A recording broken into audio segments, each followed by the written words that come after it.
Welcome to the first episode of a series on Torchlight's virtual economy.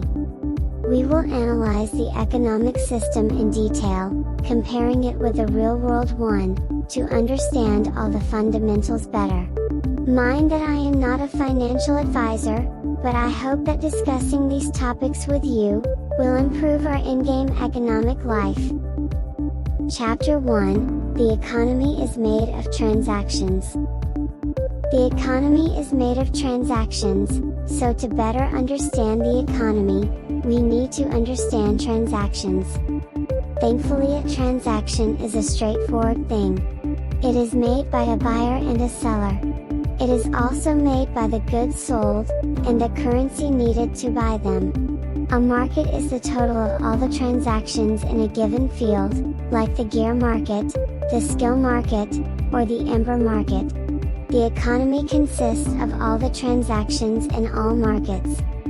In Torchlight, players have complete control over the elements making the transaction, making them in control of markets, and by doing so, players are in full control of the economy.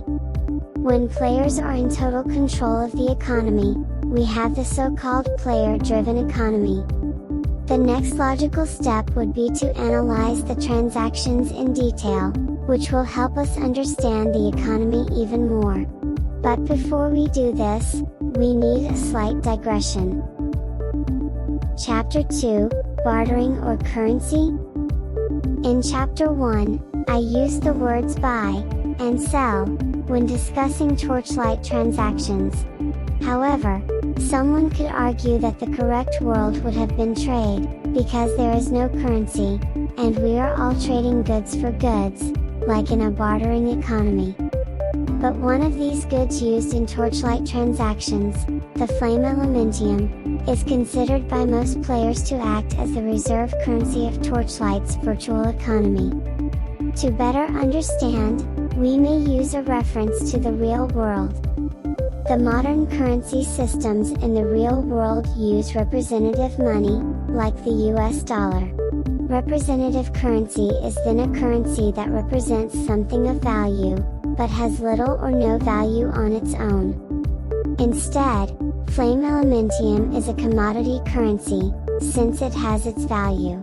It is as if we time traveled in the past, when the coins used as currency were made of gold. Gold can be used as commodity, like the flame elementium.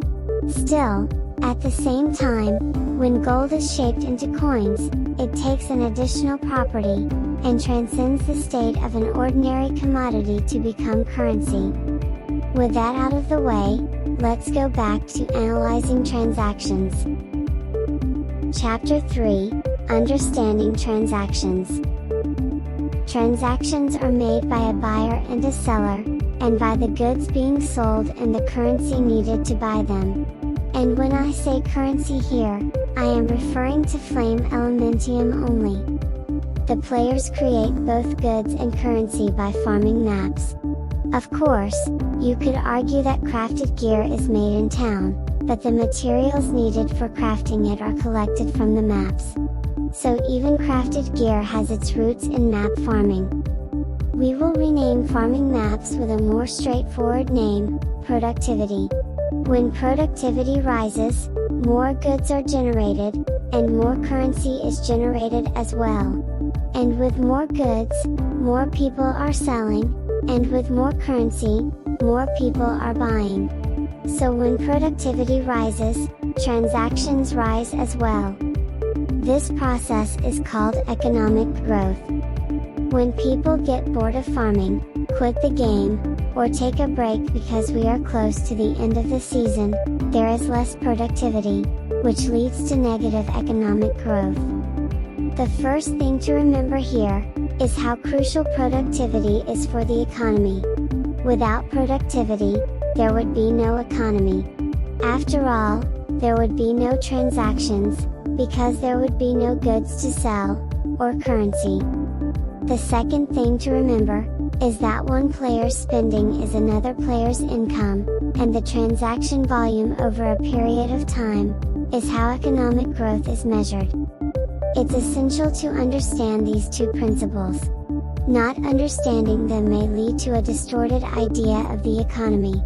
For example, I see many players writing in Discord, "Prices are too high, and no one will buy goods at these prices." Or, one of my favorites, "The inflation is already too high."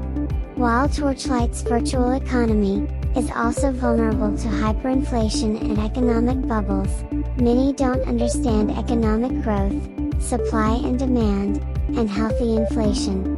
And yes, inflation can be healthy. But more on that in the next episode. Postface. All the videos in this series will have a dedicated playlist, so if you are interested in the following episodes, I suggest you save the playlist. If you enjoyed the video, please click the like button and subscribe to the channel. Thanks for watching. See you soon.